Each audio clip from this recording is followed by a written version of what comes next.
Halo Smart Parents, pernahkah Smart Parents merasa di kondisi ketika Anda sedang merasa emosi dengan orang lain dan rasanya mau langsung marah-marah aja nih? Atau pernah nggak sih Smart Parents mungkin merasa sudah kehabisan kata-kata untuk menjelaskan sesuatu kepada anak Anda? Atau ada nggak sih perasaan seperti susah sekali mengungkapkan perasaan Anda dengan kata-kata yang tepat untuk anak dan keluarga? Nah, memang ya Smart Parents, kadang kalau misalnya sudah emosi, bawaannya mau berkata sesuatu tanpa filternya. Apalagi kalau misalnya anak masih tidak mau mendengar perkataan dari orang tua. Rasanya pengen langsung secara otomatis anak dengar dan nurut apa yang kita katakan. Nah, Smart Parents, masih berhubungan nih dengan soal komunikasi seperti video-video kita yang sebelumnya sempat kita bahas bersama. Ternyata ada teorinya nih ya Smart Parents mengenai komunikasi, yaitu adalah komunikasi asertif. Kak, apa tuh komunikasi asertif? Nah, Smart Parents, mudahnya nih ya, komunikasi asertif merupakan teknik komunikasi yang memiliki strategi tertentu agar penyampaiannya secara terbuka serta menjaga perasaan orang lain dengan rasa hormat terhadap orang lain tersebut. Atau bisa juga diartikan dengan komunikasi dengan teknik penyampaian tenang, namun lugas dan tegas. Jadi yang dimaksudkan sampai kepada pendengarnya. Ini bisa saja dilakukan ketika Anda di rumah, bersama asisten Anda, atau juga dengan orang-orang yang Anda tidak terlalu kenal. Jadi konteksnya, Anda bisa menyampaikan sesuatu yang membuat orang memahami maksud Anda, tanpa menyakiti hati dan perasaan mereka. Sebagai contohnya, jika si A nih ya, Smart Parents, mungkin asistennya melakukan kesalahan yang dirasa cukup mengganggu. Dan ketika si A menyampaikan dengan tegas, dengan ekspresi marah berlebihan, bisa jadi asistennya malah merasa marah kembali kepada si A karena merasa tidak dihormati sebagai seorang manusia. Tapi ini konteksnya kalau misalnya marah berlebihan ya Smart Parents.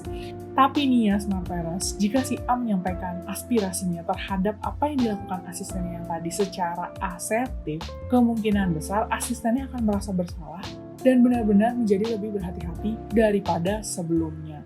Karena ia merasa dihargai sebagai manusia dan memang mengakui bahwa perilakunya lah yang salah, bukan pada pribadinya. Dan komunikasi asertif ini ya Smart Parents sangat bermanfaat bagi Anda di dalam setiap sisi kehidupan Anda. Menurut sebuah penelitian, Anda yang lebih sering menggunakan komunikasi asertif, maka Anda akan mengurangi rasa cemas dan stres berlebihan di lingkungan Anda. Anda juga akan lebih percaya diri dan bijaksana dalam mengungkapkan pendapat Anda di saat sesuatu terjadi kurang sesuai harapan Anda. Karena dengan Anda menggunakan kata-kata asertif atau komunikasi asertif, Anda jadi tidak memendam perasaan Anda, malah jadinya lawan bicara tahu apa yang Anda rasakan dan dapat menyampaikan segala sesuatunya tanpa membuat sakit hati lawan bicara Anda. Kita juga jadi belajar nih Smart Parents untuk menghormati siapapun yang menjadi lawan bicara kita. Dan tentunya ini sangat berguna juga ketika Anda melakukan hal ini kepada anak Anda. Karena anak itu kan meniru dan mencontoh apa yang dilakukan orang tuanya ya Smart Parents. Jadi anak juga tahu nih dan juga meniru bagaimana orang tuanya berkomunikasi dengan orang lain. Dan hal ini menjadi kebiasaan yang dibangun sejak dini. Lalu gimana ya Kak caranya untuk berkomunikasi asertif? Nah hal ini sebenarnya banyak sekali ya Smart Parents dibahas di Future Speaker Academy. Tapi karena program dari ID Plus ini hanya untuk anak-anak kelas 3 SD sampai 3 SMP, maka saya akan memberikan kepada Smart Parents materinya di sini secara eksklusif ya Smart Parents. Tentunya hal yang perlu diperhatikan lagi adalah menjadi konsisten dalam setiap hal yang dilakukan. Karena ketika kita lebih konsisten, maka akan lebih terbiasa. Ketika kita terbiasa, maka itu akan menjadi kepribadian kita secara utuh. Nah, langsung aja nih Smart Parents, kira-kira apa sih caranya berkomunikasi asertif? Pertama, coba menjadi pendengar yang baik terlebih dahulu. Loh Kak, kan kita belajar komunikasi asertif, tapi kok malah jadi pendengar yang baik?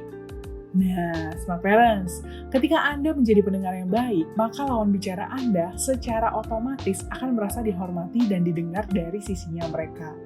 Ketika mereka sudah mendapatkan perasaan bahwa kita didengarkan, maka tentunya dia akan mendengarkan kita juga. Jadi ini trik ya Smart Parents. Kedua, perhatikan nada suara Anda.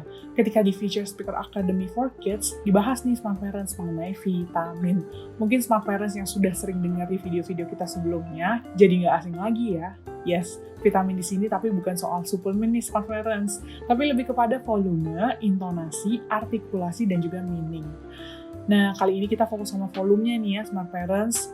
Penelitian membuktikan bahwa volume yang terlalu keras akan hanya dapat didengarkan seseorang atau mendapat perhatian seseorang selama beberapa detik di awal saja.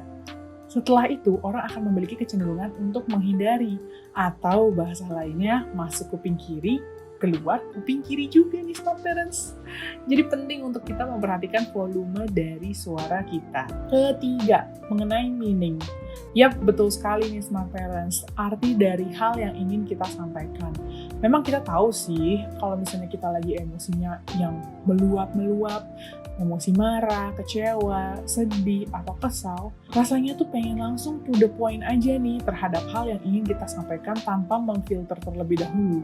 Nah, hal ini akan menjadi bumerang untuk kita sendiri nih smart parents, karena pada akhirnya lawan bicara akan kembali menyerang Anda secara verbal maupun menjadi pasif.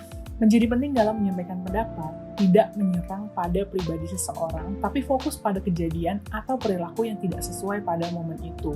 Jadi kejadian yang sudah 10 hari yang lalu tidak perlu diungkit-ungkit lagi ya smart parents. Di sini kita belajar untuk menyelesaikan hal yang tidak menyenangkan secara asertif dan tepat waktunya. Nah, yang terakhir nih smart parents, yang gak kalah pentingnya juga, yaitu mengenai I message. Ketika menyampaikan sesuatu, penting untuk kita menyampaikan perasaan kita dan fokus pada apa yang menjadi kekhawatiran Anda. Sebagai contohnya nih ya smart parents, jika anak memberantaki mainannya dan tidak mau merapihkan. Alih-alih Anda mengatakan, ayo dong dek beresin, kamu tuh udah selesai main, harusnya beresin dong, gimana sih? Anda bisa mengatakan sesuatu seperti ini smart parents. Adek, mama, dan papa sedih loh, mainannya berantakan. Nanti kalau misalnya kamu cari-cari, tahu-tahu udah nggak ada. Nanti kalau misalnya kayak gitu, kamu juga jadi bingung. Karena nggak tahu mainan kamu kok kenapa lama-lama menjadi makin sedikit dan terus hilang. Nggak tahu kemana. Tapi kalau misalnya langsung dirapihkan nih ya dek, pasti memudahkan kamu juga untuk mencari barang kamu di lain hari lagi. Nah, smart parents, sentuhlah anak dari perasaannya dan bawa mereka kepada kemungkinan yang dapat terjadi atas perilaku yang sudah mereka lakukan. Setelah itu, kita bisa temukan solusi untuk anak dalam beberapa hal. Setelah itu, kita bisa temukan solusi untuk anak Anda. Hal berikutnya yang harus dia lakukan. Nah, itu dia smart parents, tips komunikasi asertif yang dapat memudahkan Anda dalam berkomunikasi sehari-hari. Ditunggu kembali ya smart parents untuk video berikutnya, dan kalau misalnya merasa video ini bermanfaat, silahkan share kepada saudara dan teman-teman terdekat Anda. Boleh juga di-subscribe, like, dan komen cerita-cerita Anda.